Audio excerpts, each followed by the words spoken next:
anticipasse la civiltà nei millenni con splendide opere già nella preistoria. Quindi Giorgio Murru, coordinatore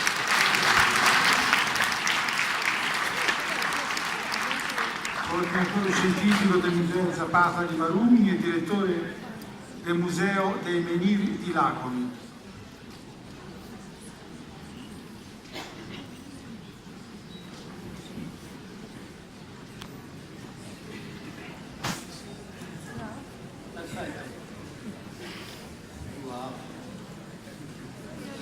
Grazie Piero per questa grande opportunità che hai dato non a me, che in questo momento sono soltanto una voce piccola di una terra lontana, di una terra che vuole essere qui, presente, in questo scenario eccezionale, presente da protagonista. Quindi io umilmente do voce a delle cose che vedrete, un percorso lungo 4.000 anni che andremo a percorrere insieme con tutto l'entusiasmo, con tutta la passione, con tutta l'attenzione che potete con me condividere. Parti così?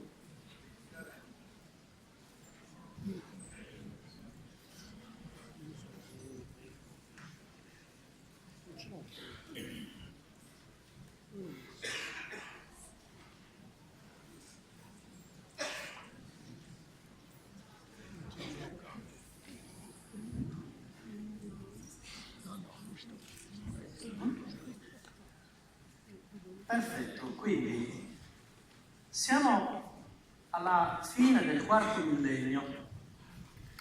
In Sardegna la fine del quarto millennio coincide con la fine di 5 millenni di Neolitico. Un Neolitico al crepuscolo che ha portato nell'isola degli straordinari modelli culturali e che ormai sta lasciando spazio ad una nuova era, quella dei metalli, in particolare quella dei primi metalli, quella dell'età del rame. Le immagini che vedete ci portano a Goni. Siamo nel Gervei, nella Sardegna sudorientale. Qui il professor Enrico Azzeni, nei primi anni '80 del secolo scorso, mette in luce un documento archeologico di straordinario significato, uno dei più importanti della ricerca archeologica sulla preistoria mediterranea. Per la prima volta in questo luogo il megalitismo, che in Sardegna arriva attraverso i menhir nel V millennio, si sposa per la prima volta con l'ipogeismo, che invece è tradizionalmente forte in Sardegna, a partire da 5.000 anni prima di Cristo. L'ipogeismo in Sardegna è dato da queste straordinarie grotticelle artificiali. Noi le chiamiamo le domus de llamas, le case delle fate. Perché? Perché questi portelli piccolissimi avevano dato luogo al mito. Quale mito? Quello di queste piccole fatine che su dei telai d'oro filavano in filo d'oro la storia, la vita degli uomini. Bene, queste due culture apparentemente diverse si incontrano a Goni in questo modo. Un grande masso erratico viene scavato e all'interno di questo masso erratico una sepoltura, ma questo masso erratico sta all'interno di 3 circoli megalitici protetti da 3 grandi menhir. È eccezionale questo, perché in realtà questa è la radice delle sepolture in grotta. Questo è un documento fotografico eccezionale degli anni '80, 6.500 anni fa, una sepoltura di un uomo che vedete è steso su un letto di ocra rossa, stringe in mano, oltre un mazzo di frecce in ossidiana e selce, la statuina di una Dea Madre. È una celebrazione incredibile, è l'attestazione di un culto fortissimo che i sardi terranno vivo come vedrete per tantissimo tempo. E tutto ciò ci aiuta anche a capire qual è il simbolo delle case delle fate, delle Domus Vejanas. Guardate che spettacolo! Sono delle case scavate in questi fronti rocciosi, capolavori che vengono arricchiti, come state osservando, da delle pitture. Stiamo parlando di 3500 anni prima di Cristo, scenari quasi fiabeschi, sembra quasi vederle le Janas che escono da queste loro casette e loro lavorano solo di notte nel nostro mito, nel nostro essere. Case che vengono, vedete, arricchite con una serie di simboli fino ad arrivare a capolavori come questi, le protomi taurine, il partner della Grande Madre, perché fondamentalmente le Domus Vejanas altro non sono. I sardi vanno lì, vanno a cercare il luogo dove pulsa il sangue della Grande Madre e restituiscono il corpo del defunto. E questo è un capolavoro assoluto, si chiama Sincantu, non potrebbe essere altrimenti. Siamo tra Uri e Putifigari e qui si è raggiunto il massimo, insomma, di questa grande arte che è quella delle 1000 e oltre casette delle fate che i sardi hanno realizzato su tutto il territorio dell'isola, da nord a sud, da est a ovest, in grandi agglomerati o talvolta singoli, a ricordare appunto che la Grande Madre non è passata inosservata. Ma la Grande Madre ha sempre bisogno di un partner, altrimenti il suo amore infinito per la natura e per noi uomini non riuscirebbe a creare le condizioni per una vita felice, per un mondo felice. Eccolo qui uno dei loro partner, un culto solare tutto occidentale che arriva dal Portogallo, che arriva dalla Bretagna, dalle isole britanniche, si muove con un movimento da occidente verso oriente. L'unico culto totalmente occidentale incontra in Sardegna quello che è appunto il culto della Grande Madre attraverso le gropicelle artificiali.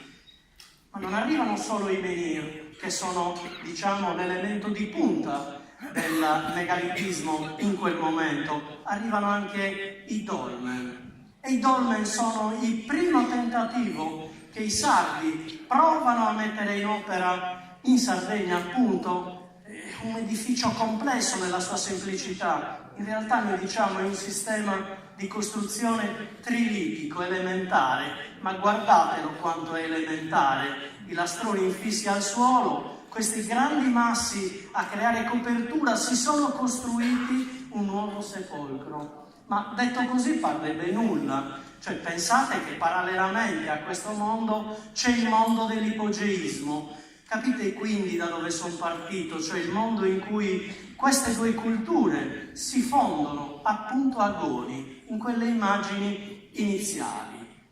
Ma i sardi vanno avanti perché il Mediterraneo non è un mare ostativo, è un mare di congiunzione, è un'autostrada di culture, è un luogo in cui gli uomini si incontrano, si scambiano idee e apportano anche in Sardegna quello che è il nuovo verbo, l'avete visto stamattina con Aosta, quanto è lontano oggi Aosta dalla Sardegna, quanto era vicino a loro. Allora, immaginatevi questo tentativo dei sardi che prova a riprodurre sui grandi menhir, sì, non sulle stele, sui grandi menhir, per la prima volta provano a riprodurre se stessi. Questi uomini con tanto di capovolto, con tanto di viso, col naso talvolta esagerato, ma soprattutto con questo elemento che è il pugnale, a volte doppio pugnale, che introduce anche da un punto di vista sociale una nuova Sardegna, nuove terre, nuove Sardegne per la verità.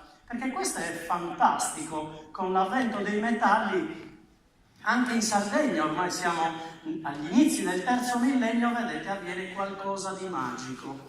E allora queste rappresentazioni ricche di questi simboli altro non sono che la riproposizione, nel caso delle statue di Laconi, e siamo nel centro della Sardegna, raccontano che come era organizzato il territorio, raccontano una storia di capi, raccontano una storia di uomini ammantati, perché i nostri grandi menhir sono ammantati, presentano un mantello, presentano un'arma, sono straordinariamente moderni. Il metallo di fatto cambia l'organizzazione sociale nelle nostre comunità e le nostre comunità hanno a questo punto un capo che le governa.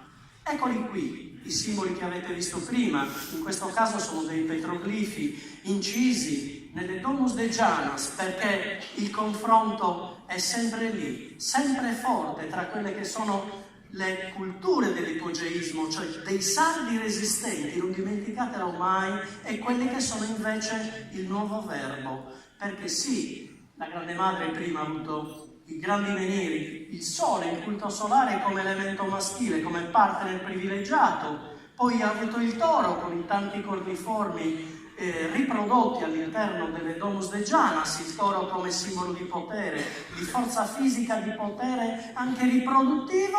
Poi a un certo punto quest'uomo dice no, basta, sono io adesso il tuo partner. Perché? Perché la mia generazione, ciò che nascerà da me, non può essere riconosciuto soltanto come un fatto di forza fisica, di organizzazione, di gestione delle risorse. Ho bisogno che la mia linea di discendenza sia una linea divina.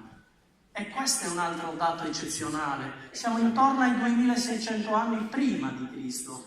Noi conosciamo, e forse voi conoscete, la Sardegna per l'esplosività del mondo nuragico, ci arriveremo, perché fino a poco tempo fa eravamo convinti che il mondo della statuaria preistorica avesse un termine, che il mondo dei nuraghi non conoscesse, non avesse mai avuto a che fare con l'uomo preistorico sardo. E invece oggi possiamo dire che questo muro, perché di fatto si trattava di un muro culturale, noi l'abbiamo abbattuto. La ricerca, gli archeologi l'hanno abbattuto. E guardatele qui, che cosa succede? Le grotticelle artificiali che pian piano vengono arricchite di altri modelli, no? Lastroni ortostatici a creare dei dromos, cioè delle camere funerarie rettangolari anteposte alle domus stesse. Capite che sono delle superfettazioni, sono delle esercizi costruttivi che hanno un altro gusto, un altro sapore, ma è questo incontro che crea anche una sorta di eccitazione, perché poi il dromo si introduce alla grande camera funeraria e la camera funeraria è un capolavoro di riproduzioni artistiche, è un concentrato eccezionale di simboli, è un qualcosa che ha bisogno di essere, nonostante tutto, ancora protetta ed elevata. Tant'è vero che gli uomini, portatori del verbo, del megalitismo, non abbandonano questo sistema e questa cultura, anzi la rafforzano, come nel caso delle immagini che vedete, siamo a Filigosa, siamo a Macomer, su un altopiano eccezionale, e qui invece siamo a Montessu, un luogo magico, un luogo, una città straordinaria dei morti, dove 45 Domus de Janas in un fronte incredibile di roccia trasmettono quella che è una forza notevole e poi si incontrano con quello che ormai è il verbo del modello costruttivo dell'età nuragica. Questa sovrapposizione mirabile di blocchi, vedete, ordinati, che stanno davanti ad una Domus de Jana. E questa invece è una tomba di giganti, che non ha differenza con quel che vedete prima, che avete visto prima. Ma dobbiamo fare un passo indietro. Tra i tanti simboli che ci colpiscono all'interno delle Domus de Janas, ve n'è uno in particolare come quello che state osservando. Siamo nella nulla, tra Sassari e Alghero. Esplode un fenomeno eccezionale, siamo alla metà del bronzo, dell'età del bronzo, ormai tra i 1600 anni e i 1400 anni avanti Cristo, i sardi di quell'enclave culturale scolpiscono di fronte alle Domus de Janas queste grandi porte mirabili, dei portali, oseremo dire. Sono le porte che poi ritroviamo anche all'interno delle Domus de Janas, le vedremo tra poco. Questi grandi portali che introducono insomma il luogo di sepoltura, spesso arricchiti da due braccia semicircolari ad esedra, sempre sulla roccia, quindi un attaccamento a questa materia prima, cioè una relazione fisica con la roccia, perché la roccia li riporta comunque alla loro grande divinità, alla loro grande madre, che non hanno né il coraggio né la forza, ma neanche e soprattutto la volontà di abbandonare. E guardatele qui, queste mirabili opere, se ne contano ormai a centinaia, fino a poco tempo fa questi erano elementi sconosciuti. Poi invece avviene qualcos'altro, quel grande portale viene estratto, viene cavato. Pensate questo, 3,20 metri di altezza, è il portello, è il grande portale di una tomba di giganti di 1700 anni prima di Cristo. Stiamo entrando nel mondo nuragico. Guardatela qui, una ricostruzione straordinaria di una grande stele centinata, così la chiamiamo, un grande portale attraverso il quale, nel piccolo portello inferiore vengono passati i defunti per essere sepolti nel vano sepolcrale, in quella che è la camera funeraria di una sepoltura collettiva. Guardate questo, scolpito nel granito duro, dove in realtà l'immagine fotografica ci porta idealmente all'interno di questo grande contenitore dove si contano talvolta più di 100 inumati. Eppure, nella relazione tra quelle scavate e scolpite sulla roccia e quelle altre invece innalzate, con tutta la forza che i portatori del megalitismo avevano e che continuano ad avere, che tra poco andranno a sopravanzare quelle che erano le tradizioni dell'ipogeismo. Ma tutto questo ha un'origine. All'interno, infatti, delle Domus de Janas noi le false porte ce le abbiamo già. Le porte attraverso la quale il corpo del defunto non può passare, ma la sua anima sì. Ed è lì che viene deposto, nel punto di maggior congiunzione tra quella che è la vita terrena e quella che sarà la vita futura. Questi sono documenti eccezionali, sono documenti che riportano a una fede incredibile, a una capacità incredibile di amare, perché poi fondamentalmente è un ritorno, è un inno chiaramente a queste madri. Guardate di qui questi ingressi, questi portali sormontati dalle protoni taurine, guardate la modernità degli ingressi, guardate la forza, il pathos anche con il quale loro decorano, arricchiscono, colorano, come se a un certo punto dicano al defunto: stai tranquillo, sei in buone mani, sei tornato alla tua grande madre da questo momento in poi. Non devi avere più paura, perché lei ti riconoscerà, tu ti porti dietro tutto. E guardatela qui la sintesi, una falsa porta in una statua menhir di Laconi, in una statua menhir di 2500 anni fa. Ormai anche il megalitismo si appropria dei canoni, artistici e ideologici che abbiamo visto nelle domus. Eccole qui, le centine riportate sui prospetti di queste grandi statue che ormai manifestano il significato straordinario della maternità. E qui entriamo in quello che è l'oggetto. Scusate la premessa lunghissima, però questo è veramente importante. Una tomba di giganti nella Sardegna centrale, siamo a Nurallao, tra la provincia di Cagliari e quella che una volta era la provincia di Nuoro. Non ditemi oggi a quali territori appartengono, perché l'organizzazione territoriale ha sconvolto anche i pochi punti fermi che avevamo. Una stele centinata spezzata, come state osservando, il corridoio sepolcrale, bello lungo, oltre i 10 metri, e l'eccezionalità a destra e a sinistra, appena si passa il portello d'ingresso, 2 guardiani armati, il doppio pugnale messo lì in evidenza, come fossero dei veri e propri tutori, nei confronti di quelli che potrebbero essere stati gli spiriti maligni, cioè coloro che potevano portare negatività ai defunti sepolti all'interno di questi grandi corridoi.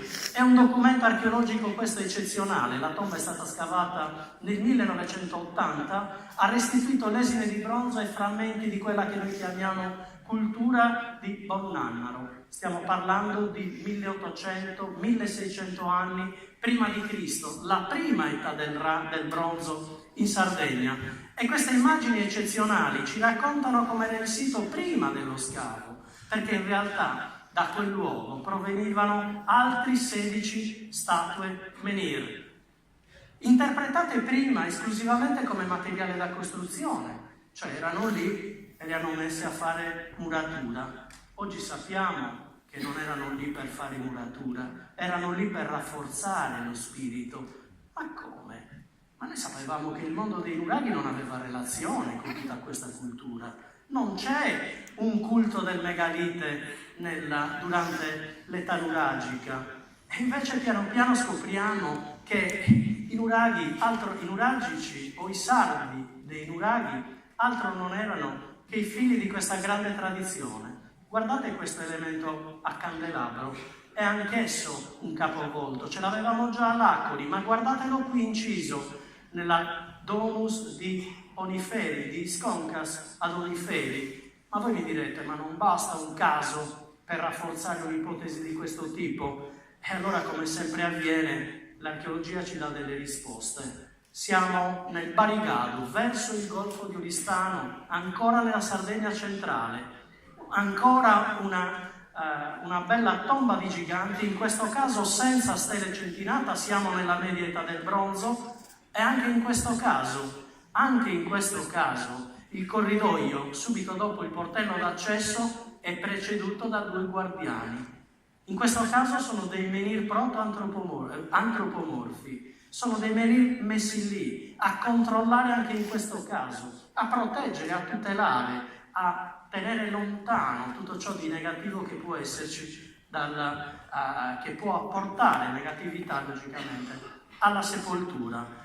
Bene, è chiaro che a questo punto non resta che capire che cosa invece esiste, che relazione esiste tra il mondo della statuaria preistorica e i nuraghi. Ma per fare questo dobbiamo entrare nei nuraghi, perché ne abbiamo alcuni che hanno restituito dei documenti veramente eccezionali. Senis, ai piedi della Giara dei Cavallini, ai piedi della Giara di Gesturi. Siamo in un'area di confine tra terre di grano e terre invece proprie degli allevatori.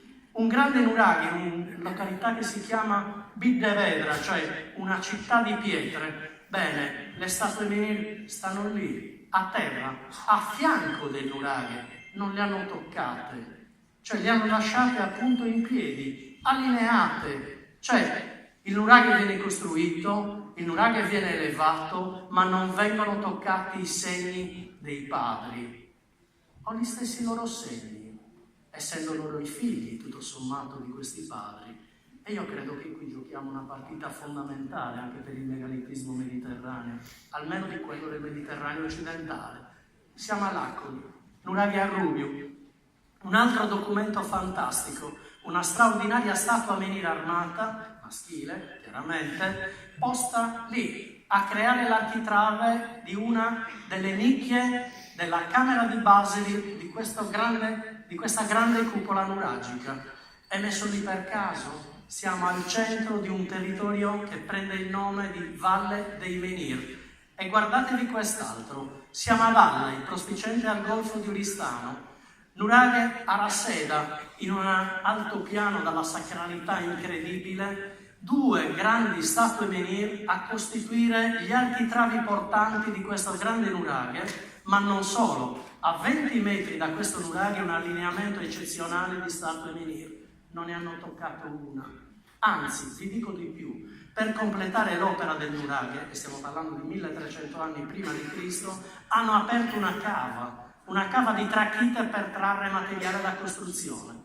Quest'ultima immagine invece vi riporta in Ogliastra.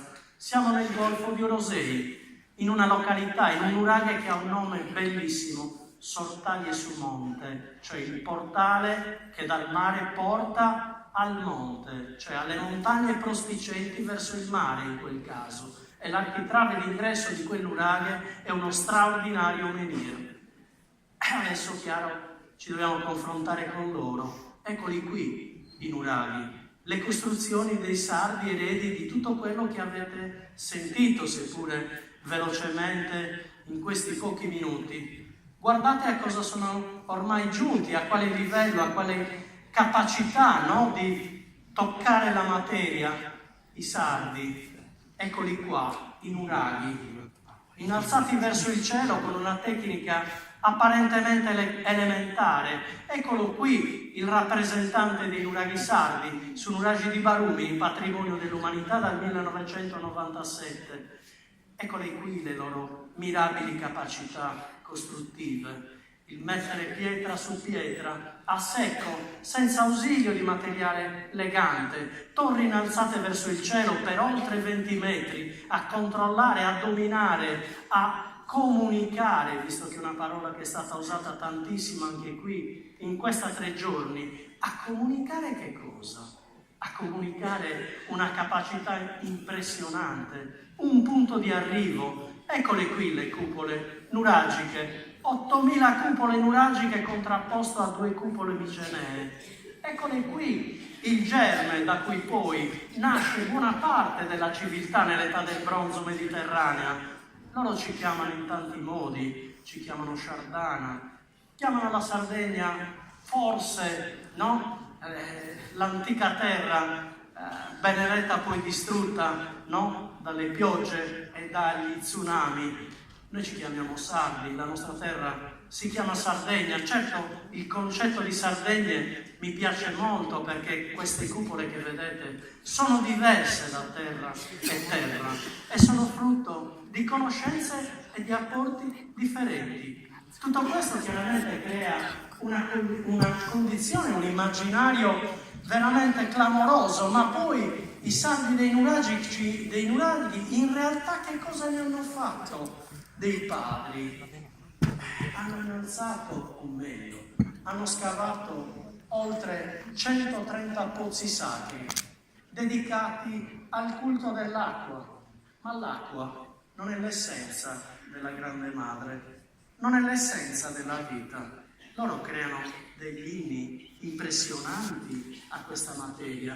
La madre ha perso la forma, ma guardate che cosa realizzano per esempio a Santa Cristina, in uno dei monumenti sicuramente più spettacolari del megalittismo mediterraneo, no? Questa scalinata mirabile per andare poi a toccare l'acqua, toccarla proprio. 120 sono stati censiti in tutta la Sardegna, senza contare i tanti pozzi all'interno dei nuraghi per i quali non abbiamo ancora il coraggio di parlare di una loro sacralità. E qua dobbiamo entrare invece e chiudere in quello che è stato il momento prestigioso. Eccoli qui i sardi che hanno costruito i nuraghi, armati, dotati di questo benedettissimo elmo cornuto che ci riconduce al mondo degli Sharden e che accettiamo, logicamente. Guardatelo qui invece, il loro padre di 2000 anni precedente, trovato a Ruinas, con tanto di elmo cornuto, eppure un menhir. Capite da dove proviene tutto questo? Guardatelo qui un capo, ammantato anche lui, con tanto di mantello, e poi se si gira, guardate che cosa determina il suo potere e come lo manifesta. Ancora un pugnale, come quello di Barrilli di Laconi di 2000 anni precedente.